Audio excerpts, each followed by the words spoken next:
नमस्कार, मैं हूं रविक्षा शर्मा और आप देख रहे हैं प्रसारण न्यूज नेटवर्क। चलिए रुक करते हैं दाहोद जिले की बड़ी खबरों की ओर। अब समाचार विस्तार से। दाहोद जिला शिक्षा अधिकारी द्वारा झालोद केलवानी मंडल द्वारा संचालित स्कूलों में विद्यार्थियों से गैर कानूनी फीस वसूलने पर दंडनीय कार्रवाई करने से शिक्षा जगत में भारी हड़कंप मच गया है।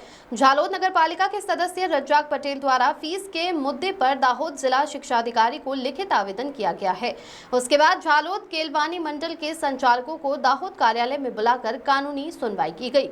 उसमें पूरी जांच के बाद कार्रवाई की गई है। मुफ्त और अनिवार्य शिक्षा के अधिकार अधिनियम 2009 की धारा 8 के उल्लंघन के लिए झालोद केलवानी मंडल द्वारा संचालित माचू कोठारी प्राथमिक विद्यालय और जेवी सेठ मिडिल स्कूल पर के तहत 10,000 का जुर्माना लगाया गया है। इसके अलावा बीएम हाई स्कूल पर भी फीस के नाम पर दान नहीं लेने की शर्त पर 10,000 रुपए का जुर्माना लगाया गया है। इस कार्रवाई से शिक्षा जगत में भारी हड़कंप मच गया है। स्कूलों द्वारा दान के तौर पर वसूली गई रकम 5 दिनों में वापस करने का आदेश दिया गया है। अगर स्कूल द्वारा इस आदेश का पालन नहीं किया जाता तो मुफ्त और अनिवार्य शिक्षा के अधिकार अधिनियम 2009, गुजरात माध्यमिक और उच्चतर माध्यमिक शिक्षा विनियम 1974, गुजरात माध्यमिक और उच्चतर माध्यमिक शिक्षा अधिनियम 1972 और ग्रांट इन एड कोड 1964 के प्रावधानों के आधार पर आगे की कार्रवाई की जाएगी। अगली खबर, कतवारा पुलिस की टीम पेट्रोलिंग में थी। उसी दौरान मध्य प्रदेश के झाबुआ के एक व्यक्ति द्वारा आइसर गाड़ी में विदेशी शराब और बियर का भारी जत्था भरकर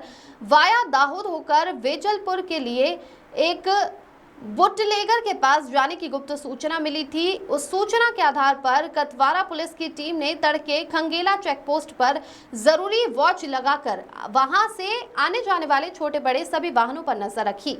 उसी दौरान सुबह 6:15 बजे के आसपास सूचना में बताए गए नंबर वाली आइसर गाड़ी मध्य प्रदेश की तरफ से आती हुई दिखाई दी तो वॉच में खड़ी कतवारा पुलिस चौकन्नी हो गई और नजदीक आते ही उस आइसर गाड़ी को हाथ का इशारा कर पुलिस ने खड़ा करवाया और गाड़ी की तलाशी लेने पर गाड़ी में से भारतीय निर्मित अंग्रेजी शराब मिली। कुल 22,37,040 रुपए की कुल कीमत की विदेशी शराब और बियर की कुल पेटी नग 453 पकड़ी गई और आइसर गाड़ी के चालक सिंगवड़ तालुका के छापरवड़ गांव के स्टेशन फलिया के रहने वाले राजेंद्र भाई महेंद्र भाई पटेल को गिरफ्तार कर उसके पास से शराब की हेरा फेरी में उपयोग ली गई 10 लाख रुपए कीमत की आइसर गाड़ी समेत 32,42,540 रुपए का मुद्दा माल जब्त। पकड़े गए आइसर गाड़ी के चालक आइसर गाड़ी में विदेशी शराब और बियर का जत्था भरकर देने वाले मध्य प्रदेश के झाबुआ के व्यक्ति और सदर शराब का जत्था मंगवाने वाले वेजलपुर के बुटलेगर के खिलाफ प्रोविजन का मामला दर्ज कर आगे की कार्रवाई शुरू की है।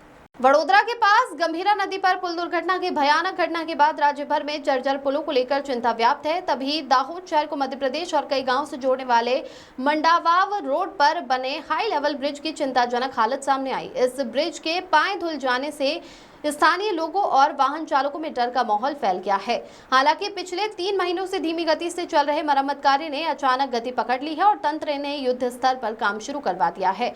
दाहोद शहर के नजदीक मंडावाव जाने के रास्ते पर वर्ष 1999 में 1.5 करोड़ से अधिक की लागत से खान नदी पर बना ये 100 मीटर लंबा ब्रिज दाहोद शहर के लिए दरवाजे के समान है और वह दाहोद तालुका के ग्रामीण इलाकों और मध्य प्रदेश को जोड़ने वाला मुख्य मार्ग है, जिस पर से हजारों वाहन और राहगीर हर रोज गुजरते हैं। फिलहाल ब्रिज के पाए और स्ट्रक्चर धुल जाने से वह अत्यंत जोखिम भरा हो गया है।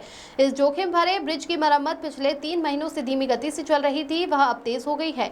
गुरुवार को तंत्र ने युद्ध स्तर पर काम शुरू कर दिया है। ब्रिज के पाए तक पहुंचने और मरम्मत तेजी से करने के लिए जेसीबी मशीन द्वारा नया रास्ता बनाया जा रहा है और ब्रिज पर नया रास्ता बनाने के लिए उसकी सफाई शुरू कर दी गई है। ये ब्रिज एक महत्वपूर्ण कड़ी होने से तंत्र इस कार्य को तेजी से पूरा कर वाहन चालकों के लिए सुरक्षित आवागमन सुनिश्चित करे, वह अत्यंत जरूरी है। नीलम सेठ की रिपोर्ट।